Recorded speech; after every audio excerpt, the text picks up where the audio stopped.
তো বন্ধুরা, বলিউডের সুপার ন্যাচারাল সিনেমার সবথেকে হিট মুভি স্ত্রী পার্ট 2 রিলিজ হয়ে গিয়েছে। যতটা মজাদার এর প্রথম পার্ট ছিল, ঠিক ততটাই জবরদস্ত হয়েছে এর সেকেন্ড পার্ট। এই মুভিটা হরর, কমেডি এবং সবকিছু মিলিয়ে একটা মাসালা বলা যায়। সিনেমাটি দর্শক মঞ্চে দুর্দান্ত সাড়া পেয়েছে এবং এর প্রথম পার্টে অনেক মিস্ট্রি রয়েছে, যেটা দ্বিতীয় পার্টে খোলাসা করে দেওয়া হয়েছে। এবং এর ভিএফএক্স এর সাথে সাথে পোস্ট ক্রেডিট সিনগুলো অসাধারণ ছিল, যেটা আমার কাছে পার্সোনালি অনেক ভালো লেগেছে। তো এর জন্য আজকে আমি তোমাদের সামনে স্ত্রী 2 মুভিটা এক্সপ্লেইন করতে চলেছি। তো সাথেই থাকো বন্ধুরা, লেটস গো। এই ছবির কাহিনী পার্ট 1 এর কিছু বছর পরে। এই শহরের লোকগুলো আগের থেকে অনেক বদলে গিয়েছে। আগে এই শহরের লোকগুলো স্ত্রীকে পতিতা আর ভয়ঙ্কর পিশাচিনী চোরেল মনে করত। তারাই এখন স্ত্রীকে সম্মান করতে শুরু করে, আর ওরা স্ত্রীর সম্মানার্থে শহরের দরজায় এবং শহরের ভিতরে স্ত্রীর মূর্তি স্থাপন করে। আর এই জন্য স্ত্রী এখন আর কাউকে ভয় দেখানো বা জ্বালাতন করে না। আর স্ত্রী এই শহর থেকে অনেক দূরে চলে যায়। আর এইদিকে ভিকি, যে কিনা এই শহরের হিরো হয়ে গিয়েছে এখন, আর ও এখনো সেই অচেনা মেয়েটি অর্থাৎ শ্রদ্ধা এর প্রেমে হাবুডুবু খেতে থাকে। আর দিনের পর দিন ওরা অপেক্ষা করতে থাকে। এরপর আসি ভিকির বন্ধু জনা। জনা আইএএস এর প্রস্তুতি নেওয়ার জন্য দিল্লিতে তার কাজিন ভাস্করের কাছে চলে যায়। এইদিকে ভিকির আরেকটা বন্ধু পিট্টু, যে কিনা তার গার্লফ্রেন্ডের সাথে অনেক সুখে ছিল। এভাবেই চাঁদের লোকজন শান্তিতে বসবাস করছিল। এই সুখের মাঝে হঠাৎ করে ওখানে একটা খারাপ আত্মার আবির্ভাব হয়। ওটা ছিল একটা মাথা কাটা ভূত। ও শুধু সুইট সুইট মডার্ন মেয়েদেরই উঠিয়ে নিয়ে যেত। এভাবেই চান্দেরি শহরের অনেক মেয়ে নিখোঁজ হয়ে যেতে লাগলো। আর সবার এটাই মনে হচ্ছিল যে মেয়েগুলো হয়তো শহরের বাইরে চাকরি বা পড়াশোনার জন্য চলে গিয়েছে। তো একদিন রুদ্রার কাছে একটি উড়ো চিঠি আসে। এই চিঠির মধ্যে চান্দেরি পুরাণের একটি ছেঁড়া পাতা ছিল। এটা সেই পাতাটা যেটা স্ত্রী 1 পার্টে ওই বই থেকে গায়েব ছিল। এই ছেঁড়া পাতাতেই স্ত্রীর জীবনের অজানা কাহিনী লেখা ছিল। বহু বছর আগে চান্দেরি শহরে চন্দ্রভান নামে একটা লোক ছিল, যে কিনা ওই শহরের প্রধান ছিল। লোকটা ছিল দুষ্ট এবং মদখোর প্রকৃতির। লোকটা মেয়েদেরকে নিচু চোখে দেখত এবং মেয়েদেরকে পুরুষের ভোগের বস্তু মনে করত। চন্দ্রভান এবং তার সাথীরা একটা পতিতার প্রায় নাচ দেখত এবং তাকে প্রায় ব্যবহার করত। কিন্তু একটা সময় ওই মহিলা বিয়ে করার সিদ্ধান্ত নেয়। কিন্তু চন্দ্রভান ও তার সাথীরা এটা জানার পরে ওই মেয়েটাকে এবং তার প্রেমিকাকে নির্মমভাবে হত্যা করে। বিয়ের আগেই ওদের দুজনার একটা ছোট্ট বাচ্চা ছিল এবং ওই বাচ্চাটির সামনেই ওর বাবা মাকে নির্মমভাবে হত্যা করা হয়। তারপরে ওই মেয়েটি একটা পিশাচিনী অর্থাৎ স্ত্রী রূপে ফিরে আসে, আর এসেই চন্দ্রভান ও তার সাথীদের মাথা কেটে প্রতিশোধ নেয় আর মেরে ওদের লাশ জঙ্গলে পুঁতে ফেলে। ওই চিঠির মধ্যে একটা হুমকি ছিল যে ও ফিরে আসছে। এটা আসলে চন্দ্রভানেরই চিঠি ছিল, কারণ স্ত্রী এই শহর থেকে চলে গিয়েছে আর সেই জন্য চন্দ্রভান জেগে উঠেছে আর ও মাথা কাটা ভূত হয়ে মডার্ন সুইট মেয়েদের কিডন্যাপ করছিল।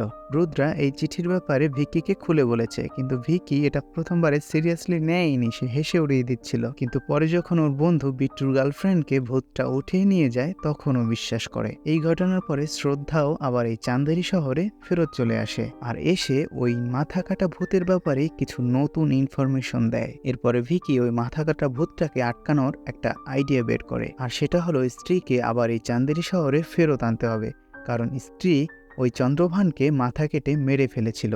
আর স্ত্রীকে ফেরত আনার জন্য ওর বন্ধু জনার সাহায্য নেয়, কারণ কয়েক বছর আগে স্ত্রী জনাকে উঠে নিয়ে গিয়েছিল এবং স্ত্রী ওকে বশ করে নিয়েছিল। আর শুধুমাত্র জনার উপরে স্ত্রীর বশীকরণ করার কারণে ওদের মনে হয় জনা ফেরত আসলে স্ত্রীও হয়তো ওর পিছু পিছু ফেরত আসবে। এজন্য ভিকি আর বিট্টু জনাকে ফেরত আনার জন্য দিল্লি চলে যায়, যে কিনা তার কাজিন ভাস্কর অর্থাৎ একটি নেকড়ে অর্থাৎ ভেড়িয়ার সাথে থাকছিল। জনা ফেরত আসার পরে একটি রাতে ভিকি, বিট্টু আর রুদ্রা ওই মহলে জনাকে নিয়ে যায়, যেখানে স্ত্রী বসবাস করত। ওরা সবাই ওখানে স্ত্রীকে খুঁজতে গিয়েছিল, কিন্তু হঠাৎ করে ওখানে স্ত্রীর বদলে সেই মাথা কাটা ভূতটা চলে আসে। ভূতটা ওদের 4 জনকেই মেরে ফেলতে চায়। মাথা কাটা ভূতটা জনার উপরে হামলা করে।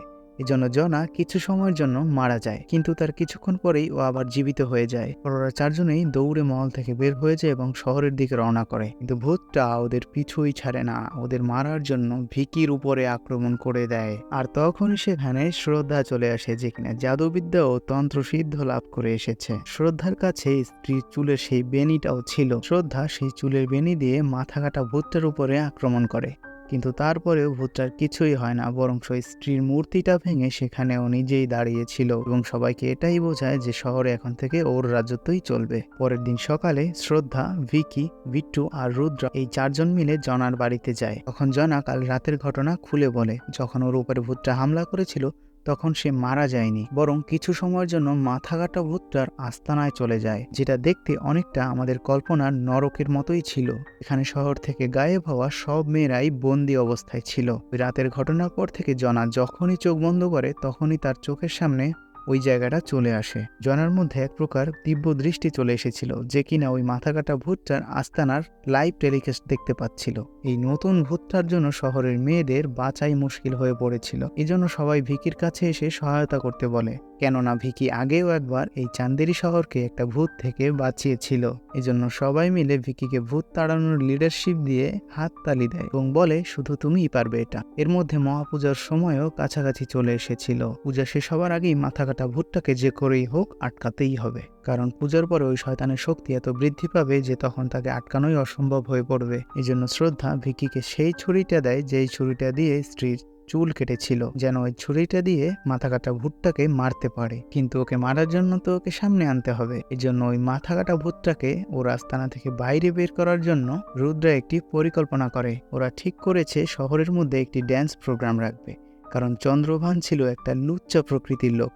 সে ওই ড্যান্স দেখতে অবশ্যই আসবে। তো সমস্যা হলো, শহরের কোনো মেয়ে এই ড্যান্স প্রোগ্রামের জন্য রাজি হচ্ছিল না, কারণ সবাই ওই মাথা কাটা ভূতটার জন্য ভয় আতঙ্কিত ছিল। এজন্য রুদ্রা তার পুরনো প্রেমিকা শ্যামা, যে কিনা একজন ড্যান্সার ছিল, তাকে চান্দেরি শহরে নাচার জন্য আমন্ত্রণ করে। শহরে ড্যান্স প্রোগ্রাম শুরু হয়, আর সেখানে সেই মাথা কাটা ভূতটা চলেই আসে। এই সুযোগে শ্রদ্ধা চলে যায় সেই পুরনো মহলে এবং সেই মাথা কাটা ভূতটার আস্তানায় ঢোকার জন্য চেষ্টা করে, যাতে করে সেই কিডন্যাপ হওয়া মেয়েগুলোকে উদ্ধার করতে পারে। কিন্তু সেই জায়গাটা ছিল একটা দেয়ালের পিছনে। ওটা ছিলই একটা জাদুর দরজা, যেখানে কোনো সাধারণ ব্যক্তি প্রবেশ করতে পারবে না। এই জন্য শ্রদ্ধা ওখানে ঢুকতে পারে না। আর এই দিকে সেই মাথা কাটা ভূতটা এখানে চলে আসে এবং এখানে শুধু একটাই মেয়ে ছিল, সে কিনা শ্যামা। ওখানে যত পুরুষ মানুষ ছিল, ওই মাথা কাটা ভূতটা সবাইকে বশীকরণ করে ফেলে এবং সবাইকে নিজের রাস্তা থেকে হাঁটিয়ে শ্যামাকে উঠিয়ে নিয়ে চলে যায়। কিন্তু ভিকির উপরে ওর কোনো বশীকরণ কাজ করে না। আর ওই সময় রুদ্র আর জনা অনেক দূরে লুকিয়েছিল, এজন্য ওরাও মাথা কাটা ভূতটার বশীকরণ হয়নি। কিন্তু বিট্টু ও বাকি লোকগুলো মাথা কাটা ভূতটার বশীকরণ থেকে এখনো বের হতে পারেনি এবং ওরা শহরের সব মেয়েদের ঘর থেকে বাইরে বের হওয়া বন্ধ করে দেয় এবং সবার থেকে মোবাইল ফোন কেড়ে নেয়। সবার চিন্তাভাবনা চন্দ্রভানের মতোই হয়ে গিয়েছিল। আর এর মধ্যেই রুদ্রা জানতে পারে ওই চিঠিটা কোথা থেকে এসেছিল এবং ওরা ভাবে যে এই চিঠিটা পাঠিয়েছে তার কাছে অবশ্যই মাথা কাটা ভূতটার ব্যাপারে ইনফরমেশন থাকবে এবং ওকে থামানোর উপায় খুঁজে পাওয়া যাবে। ওই চিঠিটা একটা মেন্টাল হসপিটাল থেকে এসেছিল, আর এজন্য ভিকি, জনা আর রুদ্রা সেই মেন্টাল হসপিটালে চলে যায়, যেখানে ওদের পরিচয় একটি পাগল লোকের সাথে হয়। এই লোকটা ছিল মূলত চন্দ্রভানের বংশধর, আর এই লোকটাই চান্দেরি পুরাণ থেকে সেই পাতাটা ছিঁড়েছিল যাতে চন্দ্রভানের ব্যাপারে কেউ জানতে না পারে। এটা এজন্য করেছে যাতে ওদের বংশের বদনাম না ছড়িয়ে যায়। কিন্তু এই লোকটা চান্দেরি শহরকে ভালোবাসতো, আর ও এটা জানতো চন্দ্রভান মাথা কাটা ভূত হয়ে চান্দেরি শহরে ফেরত আসতে চলেছে। এজন্য ওই পাতাটা চিঠির মধ্যে করে চান্দেরি শহরে পাঠিয়ে দেয়। লোকটি ওদের বলে চন্দ্রভানকে কেবল ওর আস্তানায় গিয়েই হারানো যাবে, কিন্তু ওর আস্তানায় যাওয়াটা এতটা সহজ হবে না। ওখানে এমন ব্যক্তিরাই যেতে পারবে যে না পুরোপুরি মানুষ আর না পুরোপুরি জানোয়ার, অথবা এমন কেউ একজন যে না সম্পূর্ণ পুরুষ মানুষ আর না সম্পূর্ণ স্ত্রীলোক। ওখানে কেবল দিব্য শক্তিধারী মানুষ অথবা প্রাণীই যেতে পারবে। তারপর ওই পাগল লোকটা এটাও বলে চন্দ্রভান ততক্ষণ পর্যন্ত থামবে না যতক্ষণ না পর্যন্ত স্ত্রীকে মারতে পারছে। কিন্তু স্ত্রী ওই শহর থেকে অনেক দূরে চলে গিয়েছিল। এজন্য মাথা কাটা চন্দ্রভান পূজার আগেই সব মেয়েদেরকে তুলে তাদের শক্তি নিজের মধ্যে নিতে চলেছে।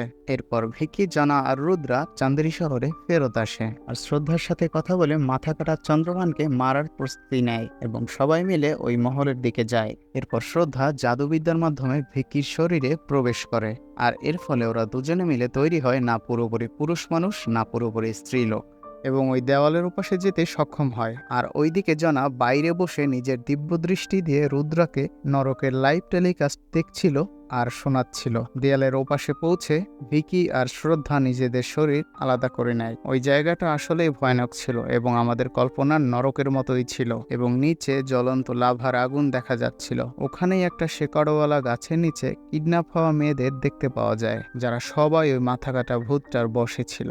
আর আজকে ওদের বলি চড়ানো হবে। আর এই জন্য শ্রদ্ধা জেনে শুনেই নিজের বলি চড়ানোর জন্য এখানে এসেছে, কারণ ওর কাছে ছিল স্ত্রীর চুলের বেনি। এরপর মাথা কাটা ভূতটা ওখানে আসে এবং শ্রদ্ধার সমস্ত শক্তি কেড়ে নেওয়ার চেষ্টা করে। সাথে সাথে ওই মেয়েদের জীবনের শক্তিও চলে যেতে থাকে। এটা দেখে ভিকি দৌড়ে ওই চাকুটা দিয়ে ভূতটার মাথাটা দু টুকরো করে ফেলে। এতে করে শ্রদ্ধা আবার স্বাভাবিক হয়। কিন্তু এইদিকে ওই ভূতটা মরে না, বরং ওই দুই টুকরো দুইটা মাথাতে পরিণত হয়। এরপর ভিকি আর শ্রদ্ধা মিলে যতবার ওই মাথাগুলোকে টুকরো টুকরো করে, সেই টুকরো দিয়েই আলাদা আলাদা মাথার নতুন করে জন্ম হয়। আর এভাবে অনেকগুলো মাথা কাটা ভূত জন্মাবার ফলে ওদের দুজনার পক্ষে এই ভূতকে হারানো অসম্ভব হয়ে পড়ে। আর এই সময় ওখানে ভাস্কর অর্থাৎ ভেড়িয়া চলে আসে। জনা ওকে সাহায্যের জন্য ডেকেছিল, কারণ ভাস্কর না পুরোপুরি মানুষ ছিল আর না পুরোপুরি জানোয়ার। ও মানুষ আর জানোয়ারের কম্বিনেশন ছিল, এজন্যই ওখানে যেতে পেরেছে। এবার ভেরিয়া, ভিকি আর শ্রদ্ধা তিনজনে মিলে মাথা কাটা ভূতটার সাথে যুদ্ধ করে এবং ভালোই টক্কর দেয়। এজন্য ভূতটা কিছুটা দুর্বল হয়ে পড়ে, কিন্তু এরপর মাথাগুলো নিজের শরীরের সাথে যুক্ত হয়ে যায়। এজন্য ওর শক্তি অনেকটাই বেড়ে যায়। এরপরে ওই ভূতটা ভেরিয়াকে মেরে মেরে অজ্ঞান করে ফেলে।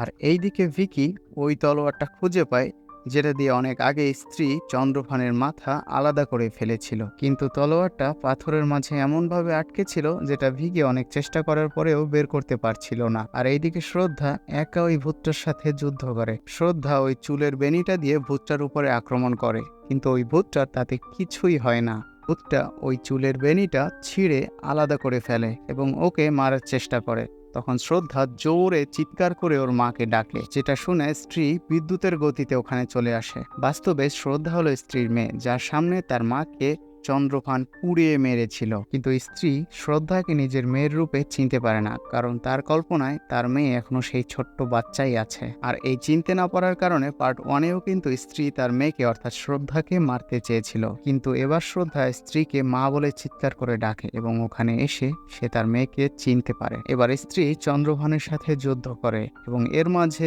ভেরিয়া অর্থাৎ ভাস্করেরও হুঁশ চলে আসে এবং লড়াই করে। আর এইদিকে ভিকিও পাথর থেকে তলোয়ারটি বের করতে সক্ষম হয় আর তলোয়ারটা স্ত্রীকে দিয়ে দেয়। সেই তলোয়ার দিয়ে স্ত্রী ভূতটাকে টুকরো টুকরো করে লাভার মধ্যে ফেলে দেয় এবং ভূতটা পুড়ে সেখানেই শেষ হয়ে যায়। এরপর স্ত্রী সেখান থেকে আবার দূরে চলে যায়। কিডন্যাপ হওয়া মেয়েগুলো সেখান থেকে বের হয়ে যায় আর শহরের সেই বশ হওয়া লোকগুলো এখন স্বাভাবিক অবস্থায় ফিরে আসে। সিনেমার শেষে শ্রদ্ধা নিজের গোপন সত্যগুলো ভিকির কাছে খুলে বলে। আসলে শ্রদ্ধার উদ্দেশ্য ছিল নিজের মায়ের আত্মাকে মুক্তি দেয়া, আর এই উদ্দেশ্য হাসিল করার জন্য ও কালো জাদু শিখেছিল। আর এই কালো জাদুর কারণে ও নিজেও একটা ডাইনিতে পরিণত হয়। ও বছরের পর বছর এমন লোকের অপেক্ষা করছিল যে কিনা তার মাকে অর্থাৎ স্ত্রীকে মুক্তি দিতে পারবে আর ওই ভূতটাকে শেষ করতে সাহায্য করতে পারবে। এখন শ্রদ্ধা জানতে পারে ভিকি সেই লোক যে কিনা এই কাজের জন্য উপযুক্ত। তখন সে ভিকির সাথে বন্ধুত্ব করে, কিন্তু শ্রদ্ধা সত্যি সত্যি ভিকিকে ভালোবেসে ফেলে। কিন্তু কি আর করার, শ্রদ্ধা ভিকির সাথে থাকতে পারবে না, কারণ ও নিজে পুরোপুরি একটা ডাইনি হয়ে গিয়েছিল। আর এইদিকে জনা আর ভাস্করকে একটা জঙ্গলে দেখতে পাওয়া যায়, যেখানে ভাস্কর জনাকে বলে ও শ্রদ্ধাকে পছন্দ করে ফেলেছে এবং ও শ্রদ্ধার সাথে বন্ধুত্ব করতে চায়। এবং সাথে সাথে এটাও বলে যে দিল্লিতে একটা ভ্যাম্পায়ারের উদ্ভব হয়েছে, যেটা নাকি মানুষকে ধরে তার রক্ত চুষে খাচ্ছে। সিনেমার পোস্ট ক্রেডিট সিনে সেই মেন্টাল হসপিটালটাকে দেখানো হয়, যেখানে সেই পাগল লোকটি অর্থাৎ চন্দ্রভানের বংশধর আছে, যেখানে একটা ঘটি উড়তে উড়তে নিজে নিজে চলে আসে, যার মধ্যে সেই লাভা ছিল যেখানে সেই চন্দ্রভান পড়েছিল। সেই পাগল লোকটা ওই ঘটির লাভা খেয়ে ফেলে, যার ফলে সে পরিণত হয় একটা ভয়ঙ্কর রাক্ষসে। তো বন্ধুরা, কেমন লাগলো আমার এই স্ত্রী 2 মুভি এক্সপ্লেনেশন? এটা ছিল আমার সেকেন্ড মুভি এক্সপ্লেনেশন। যদি তোমাদের একটু ভালো লেগে থাকে তাহলে অবশ্যই একটা লাইক করে দিও আর কমেন্ট করে জানিয়ে দাও সিনেমাটি তোমাদের কেমন লেগেছে। আর হ্যাঁ, বিজেএস সিনেমা চ্যানেলটি সাবস্ক্রাইব করতে ভুলবে না যেন। আর যদি ফেসবুক পেজ থেকে ভিডিওটি দেখে থাকো তাহলে অবশ্যই পেজটি ফলো করে দিও। আর দেখা হচ্ছে নতুন কোনো মুভি এক্সপ্লেনেশনে। সবাই ভালো থাকো, সুস্থ থাকো।